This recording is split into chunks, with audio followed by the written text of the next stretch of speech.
Assalamualaikum warahmatullahi wabarakatuh. Selamat pagi pemirsa Forum News Network FNN. Hari ini saya bertemu dengan pimpinan Majelis Gaza Gerakan Akhir Zaman. Kabar ini sudah ada di beberapa media yang tentu saja mengundang rasa ingin tahu masyarakat.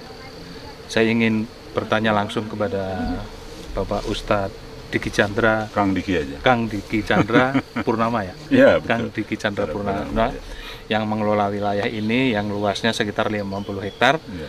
Apa dan bagaimana perpustakaan langit itu dan seperti apa gerakan akhir zaman itu, kita akan berbincang-bincang santai dengan beliau. Ya. Assalamualaikum Kang Diki. Waalaikumsalam warahmatullahi wabarakatuh. Boleh diceritakan Kang, pendirian tempat ini dilandasi oleh apa dan ke depan mau seperti apa, didasarkan oleh apa, supaya masyarakat kita semua tahu. Jadi pertama dari gerakan akhir zaman dulu, Ya. karena lahirnya kan gerakan akhir zaman dulu. Jadi gerakan akhir zaman itu adalah majelis yang memang misinya sederhana saja, yaitu kami ingin menyampaikan, mengingatkan masyarakat bahwa ini sudah masuk fase ujung akhir zaman. Ya. Bukan akhir zaman saja, tapi ujung, sudah di ujung sekali.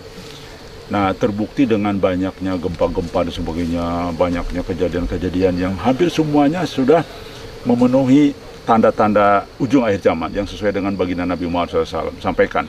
Baginda Nabi Muhammad SAW menggambarkan akan ada fase-fase penderitaan itu di dalam konteks huru hara ini. Baik itu adanya mahlamah kubro, baik itu ada musim kekeringan berkepanjangan selama 3 tahun, kemudian juga akan terjadi di mana sepotong roti gara-gara itu orang saling bunuh. Nah, itu sedang akan terjadi ke depan. Kegiatannya apa dan targetnya seperti apa? Ya, jadi gini, ini salah satu contoh di mana kami mendirikan perpustakaan Berita Langit. Ya. Ini wujud nyata dari misi tadi, di mana masyarakat harus membaca, harus tahu, harus menganalisa, harus ada tempatnya kan, untuk bisa dianalisa. Maka Berita Langit ini adalah kumpulan mubasyirat, kumpulan mimpi baik dari Allah Subhanahu wa taala yang diterima oleh umat manusia di seluruh dunia, khususnya orang mukmin, orang muslim. Nah, inilah tempat yang mengumpulkan seluruh petunjuk dari Allah Subhanahu wa taala itu. Terkait khusus kaitan akhir zaman memang. Sekarang mimpi-mimpi yang dialami oleh umat Islam di seluruh dunia itu hampir semuanya menyangkut mimpi-mimpi tentang akhir zaman, fase-fase berat ke depan. Dan itu terdokumentasi di perpustakaan langit Ya, di tempat ini. Betul. Dari mana Kang Dedi mendapatkan kumpulan mimpi itu? Nah, ya memang karena kami ini sudah mulai mengkaji satu frekuensi dengan teman-teman lain, akhirnya diskusi di sosial media, akhirnya kita satu frekuensi, kumpul dalam sebuah majelis sekarang ini, yaitu disebut dengan Majelis Gajah. Nah, teman-teman Majelis Gajah ini mayoritas memang Allah anugerahkan dengan mimpi-mimpi baik dari Allah Subhanahu wa taala gitu ya. Dan kami sudah saring ini mimpi baik dari Allah. Beda, bukan mimpi dari setan atau bunga tidur. Karena mimpi dari Allah itu biasanya bisa ditakwilkan dan menyangkut kepentingan orang banyak dan menyangkut agama biasanya. Bagaimana meyakinkan orang yang skeptis terhadap istilah mimpi itu sendiri? Baik. Mimpi kok dipercaya, misalnya seperti itu. Nah, itulah makanya saya kerjasama dengan media, kita bikin perpustakaan Berita Langit dan juga menjelaskan terus-menerus, ini loh, mimpi itu sudah terjadi. Sudah terjadi ini. Jangan sepelekan mimpi. Pertama, Al-Quran sendiri juga banyak dari mimpi kan, jadi wahyu kan. Nah, kemudian kita buktikan mimpi di akhir zaman itu bagian dari kabar kenabian, karena itulah yang Rasulullah sampaikan. Nah, terbukti bahwa mimpi ini sudah banyak yang kejadian. Boleh disebutkan contoh-contoh? Contoh misalkan tentang virus dan dampaknya menjatuhkan ekonomi, itu dimimpikan juga. Kemudian dibuatlah vaksin tapi tidak efektif, itu mimpi juga. Yang berikutnya katakanlah masalah Turki kan, Erdogan, karena mimpi kan mengglobal dunia. Nah, bahwa Turki itu akan posisinya akan jadi duri dalam daging dalam NATO. Nah, itu terbukti juga. Nah, jadi artinya contoh-contoh seperti itu banyak sekali. Siapa yang memimpikan tadi? Corona, Turki, dan banyak hal. Memang yang paling banyak itu, yang paling dominan itu Muhammad Qasim bin Abdul Karim dari Pakistan. Itu sangat lengkap. memang teman-teman yang lain juga ada mimpi, tetapi hanya penunjang. Dan teman-teman lain membenarkan mimpinya Muhammad Qasim ini, bahwa Muhammad Qasim tidak bohong dan sebagainya. Dialah orang yang dapat petunjuk itu dan sebagainya. Teman-teman lain itu orang Indonesia, orang Pakistan? Campur, Indonesia, ada orang Pakistan, ada orang Inggris, ada orang Malaysia, banyak sekali. Oke, siapa profil Muhammad Qasim itu sehingga mimpinya dipercaya? Ya begini, Muhammad Qasim itu orang biasa, dia bukan ahli, bukan, ya kalau bahasa umi sebetulnya dia juga, tapi umi modern ya. Dia baca dan sebagainya, tetapi dari sisi pengetahuan agama sangat kurang. Dia tidak pernah ngaji, dia lulusan biasalah ya, sekolah kalau di SMA kan, ilmunya juga biasa-biasa saja, akhlaknya juga biasa-biasa saja, bukan orang soleh dan sebagainya.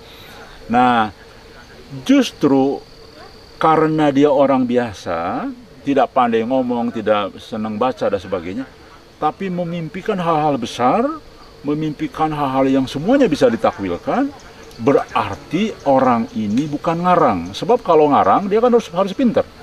Harus tahu hadis dong. Harus tahu dalil agama. Baru dia bisa ngarang mimpi. Nah ini dia tidak pandai apa-apa, tapi mimpinya persis menggambarkan hadis-hadis akhir zaman semua. Semua sejalan itu. Nah, berarti kan dia bukan ngarang, bukan dari dia. Sama ini dengan para utusan Allah yang lainnya. Nabi Muhammad kan umi. Tiba-tiba bisa ngomong tentang ayat Al-Quran kan semuanya. Bisa ngomong tentang Allah dan sebagainya. Yang bisa ngomong tentang kerasulan, bisa ngomong tentang apapun. Yang sejalan dengan Bible sebelumnya. Ya, Injil ya. Yang sejalan dengan Taurat, dengan Zabur kan. Nah sekarang pun muncul lagi nih orang yang dapat petunjuk dan orangnya biasa gitu. Bukan orang pengetahuan ya. Kang Diki pernah bertemu langsung dengan Muhammad Qasim itu dan berapa lama? Ya, saya alhamdulillah ketemu, bahkan hampir 5 bulan saya ketemu. Tinggal di sana? Iya, kami ngontrak, beberapa orang kami meneliti. Apa yang mendorong Kang Diki untuk mendatangi Muhammad Nah, Qasim? begini. Ini pertanyaan lebih mendalam ya. Saya siap waktu itu dan saya total meninggalkan usaha saya tutup usaha saya hanya karena ini persoalan serius. Ini persoalan serius yang dahsyat, yang ditunggu oleh semua umat Islam, oleh semua ulama. Jadi ini tidak main-main ini. Nah maka harus ada orang serius. Nah maka saya walaupun ditentang oleh banyak pihak dan sebagainya, saya tetap maju. Saya mundur dari semua aktivitas duniawi, saya meneliti ini. Kenapa pilihannya menghentikan seluruh aktivitas sementara itu adalah penggerak ekonomi? Ya. Termasuk ini kan juga harus digerakkan, harus ada pemasukan dan lain sebagainya. Kenapa harus dihentikan? Karena gini, nggak mungkin lah meneliti hal yang berat begini sambilan. Jadi saya ingin fokus meneliti Muhammad Qasim itu tidak hanya sekedar seminggu, 2 minggu ketemu. Saya dengan Mas nih, ketemu seminggu belum tentu ketahuan aslinya total kan? Ya. Nggak mungkin. Kita akan tahu seseorang itu perlu proses dan waktu. Ya sekarang Mas hanya ketemu sekali kan bisa aja baik terus. Tapi ketika sudah bareng, kumpul bareng sana sini, nah itu baru ketahuan. Nah, jadi karena ini bukan main-main sekali lagi. Ini hal-hal yang besar dan oke. Dan Kang Diki tahu persis tentang Muhammad Qasim. Sangat tahu. Setelah ketemu dari ujung rambut, itu. Ujung kaki, saya udek-udek kepalanya juga, saya bercanda sering. Semuanya saya tahu. Isi perutnya saya tahu lah kira-kira gitu. Jadi boleh diceritakan kira-kira siapa ini? Muhammad Qasim ini siapa? Baik. Kami yakin dialah Al-Mahdi. Orang dapat petunjuk. Gini. Rasulullah SAW mengatakan bahwa setelah beliau wafat masih ada petunjuk nih. Masih ada petunjuk dalam bentuk mimpi. Setelah aku wafat nanti di akhir zaman akan ada muncul orang-orang yang bermimpi sebagai kabar kenabian. Tidak ada lagi petunjuk setelah aku wafat kecuali dalam bentuk mimpi. Al-Quran dan hadis tidak cukup untuk menjelaskan petunjuk Allah. Harus ditambahin lagi dengan begini. mimpi. Kalau Al-Quran kan ibaratnya gini, Al-Quran itu undang-undang dasarnya. Oh iya. Globalnya. Iya, undang-undang dasarnya lah. Sholatlah. Tapi kan kita nggak tahu sholat kayak apa. Diuraikanlah dalam bentuk hadis kan. Contoh Nabi Muhammad, sholatnya begini gitu. Nah, mimpi itu fungsinya adalah ingin meluruskan kembali ajaran yang asli. Kang Diki tidak khawatir bahwa Majelis Gaza ini juga disebut sebagai salah satu aliran?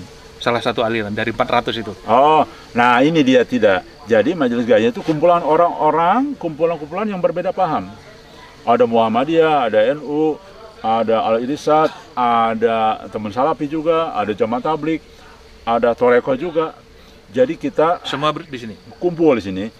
Makanya Majelis Gajah tidak membentuk organisasi. Jadi perkumpulan saja. 4 bulan berinteraksi dengan 5 bulan. 5 bulan, 5 bulan berinteraksi dengan dia. Apakah dia berkeluarga, berapa anaknya, dan dia lahir tahun berapa? Okay. Nah, apakah mimpi-mimpi orang Indonesia tidak ada yang sama dengan Muhammad Qasim? Kalau kita telusuri ke daerah-daerah di Indonesia ini banyak juga orang yang mimpi-mimpi seperti itu. Gimana penjelasannya? Pertama, Muhammad Qasim tidak menikah sampai hari ini. Dia ada keinginan menikah, tapi seolah gagal. Dan memang ada dalam petunjuknya nanti kamu juga akan menikah pada saatnya gitu ya. Seolah Allah meminta dia berjuang dulu gitu. Mungkin kalau sudah menikah, berkeluarga kan jadi beda ya. Ini persoalan besar kan soalnya. Itu yang pertama. Yang kedua, dia usianya sekarang 48. 48 berarti tahun 76 kalau tidak salah ya. Kemudian begini. Pertanyaan yang kedua, justru mimpi-mimpinya orang-orang beriman di berbagai belahan dunia sejalan dengan mimpi Muhammad Qasim. Isinya sejalan. Banyak yang sejalan. Mimpi dari Allah sebagai petunjuk ya. Banyak yang sejalan. Apa yang membedakan mimpi itu petunjuk dari Allah dengan mimpi itu mimpi biasa, kebanyakan tidur misalnya gitu? Yang saya teliti ya, alhamdulillah saya jadi pengetahuannya luas juga ini setelah tahu mengenai ini. Pertama, kalau mimpi dari Allah biasanya lebih jelas. Jadi penggambarannya? Seolah kalau lampu real. Itu 100 watt, seperti real. Terang benderang. Terang benderang gitu. Dan diingatnya kuat. Makanya saya tanya Muhammad Qasim, mimpi yang lama-lama pun dia ingat. Beda kalau tahun-tahun lalu gitu. Kan mimpi Qasim sudah dari kecil. Mimpi Qasim itu dari usia 5 tahun. Nah, jadi daya ingatnya kuat. Nah, karena apa? Terang benderang. Nah, mimpi itu satu. Yang kedua, bisa ditakwilkan. Itu mimpi jadi yang benar. Dan sudah ada dokter yang ke sana untuk ngecek juga, dokter psikologi dari Kalimantan itu. Wow. Ngecek kejiwaan begitu ya? Iya, barang rombongan saya. Coba tes. Alhamdulillah hasilnya? Dia bilang, alhamdulillah dia tidak ada penyakit jiwa, tidak ada kelainan, normal biasa dia bilang. Jadi pengakuannya berarti jujur kan, nggak aneh-aneh.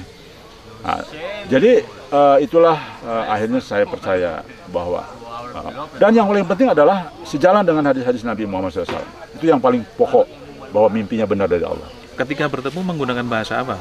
Bahasa Inggris. Bahasa Inggris? Dia bagus bahasa Inggrisnya? Ya nggak begitu bagus. Saya juga nggak begitu bagus, dia nggak begitu bagus. Tapi kan ada teman kita yang bagus, yang saya ajak. Dan ada orang Pakistan yang pernah kerja di Indonesia, Malaysia, yang bisa pasti bahasa Melayu. Dia juga mendampingi. Mimpi yang ada di sini, ada berapa judul? Berapa buku? Insya Allah judul ya. Anggap itu buku juga. Satu mimpi, satu rangkaian mimpi dianggap satu judul. Insya Allah sudah terkumpul hampir 1.200 mimpi ya. Petunjuk mayoritas dari Muhammad Qasim. Muhammad Qasim dan dari yang lain. Dari yang lain itu dari luar seluruh dunia. Seluruh dunia. Banyak mayoritas memang mimpi orang Indonesia dan Malaysia. Jadi orang kalau datang ke sini bisa membaca itu atau bisa bagaimana? Membaca itu. Dalam bentuk buku ya. Dan ada takwilnya, sudah diterjemahkan. Kan mimpi itu kalau orang tidak paham kan bingung ini. Ini mimpi apa sih, melihat sapi, melihat apa segala macam, kan bingung ngelihat begitu. Sama dengan Al-Qur'an lah, banyak kan isyarat dan sebagainya, harus ahlinya kan, ulama yang bisa mentafsirkan. Baik, mimpi yang akan terjadi apa kira-kira di Indonesia khususnya? Boleh dunia juga? Iya, Indonesia akan terlibat perang dunia ketiga. Akan bergabung dengan Pakistan, membantu Pakistan untuk membebaskan Jazirah Arab nanti. Tahun berapa akan terjadi? Insya Allah, ini hanya analisa ya. Walau alam, Allah Maha tahu. Tapi dari banyak mimpinya kita analisa, insya Allah tidak lama lagi, insya Allah 2024 sudah terjadi. Itu bisa dicegah nggak? Tidak bisa dicegah. Tidak bisa? Iya, karena itu sudah Rasulullah sampaikan kan, akan terjadi. Dan petunjuk pelaksanaannya atau katakanlah rincinya, yaitu dalam bentuk mimpi sekarang ini. Jadi contoh kematian akan mendekati 1 miliar orang. Bayangkan. Kenapa demikian? Wajar, orang perang nuklir nanti. Ya kan, perang nuklir terjadi. kalender Islam kan 1444 Hijriah. Iya, iya. Berarti tinggal 56 tahun lagi. Dikurangi 13. 13 kan, itu apa? 13 tahun kan Hijriah kan berlakunya 13 tahun kemudian. Oke. Perhitungan kalender sekarang. Jadi sedangkan 56 Islam kan, kurangi 13. sedangkan Islam kan lahir Wahiro ayat pertama kan. Iya, iya, iya. Jadi kurang 13. Insya Allah kurang lebih 17-16 tahun lagi lah umur umat Islam berakhir. Kalau hitungan kurang dari 1500 tahun. Tapi itu benar karena muncullah sekarang Al-Mahdi kan, orang yang dapat petunjuk itu, dan itu hitung-hitungannya persis. Contoh begini, dalam hadis ada 3 kemunculan Al-Mahdi itu. Pertama usia 40 tahun, yang kedua hadis yang lain usia 51 tahun, yang ketiga 60 sekian. Nah ini Muhammad Qasim muncul di TV, muncul mukanya itu usia 40 tahun persis. TV Pakistan. Pakistan. Jadi tahu, oh ini Muhammad Qasim itu gitu. Sekarang ini mukanya kelihatan. Nah, kalau dulu beredar foto yang ini bener nggak sih gitu ya. Nah, kemudian insya Allah usia 51 tahun ke depan beliau sudah menurut kami ya sudah terjadi pembayaran, insya Allah. Seluruh tadi yang diceritakan oleh Kang Diki, ya, itu semua berdasarkan mimpinya Muhammad Qasim ya? Hadis selalu. Jadi gini, kita patokannya adalah hadis semua. Jadi kita tidak langsung mimpi. Hadis dulu yang utama, oke. Kalau sejalan, itu benar. Tidak langsung loncat mimpi. Yeah. Hadis dulu, karena bisa jadi ini jebakan yang aneh-aneh kan. Tapi kita patokannya. Kang Diki yakin menafsirkan mimpi dengan hadis itu tidak keliru gitu? Tidak, karena bukan saya pribadi loh, ini tim. Oh tim? Oh okay. Iya, ada kiai, ada ustadz, semua tim. Gaza ini kan ada timnya. Ada penasihatnya juga, orang-orang pintar juga. Ada Profesor Dr. Nandan, guru besar kan. Beliau namanya guru besar kan peneliti kan. Tidak sembarangan gitu. Okay. Bahkan sempat ke Pakistan, saya ajak waktu terakhir ke Pakistan tuh orang-orang penting, orang-orang yang punya jabatan dan punya pengetahuan.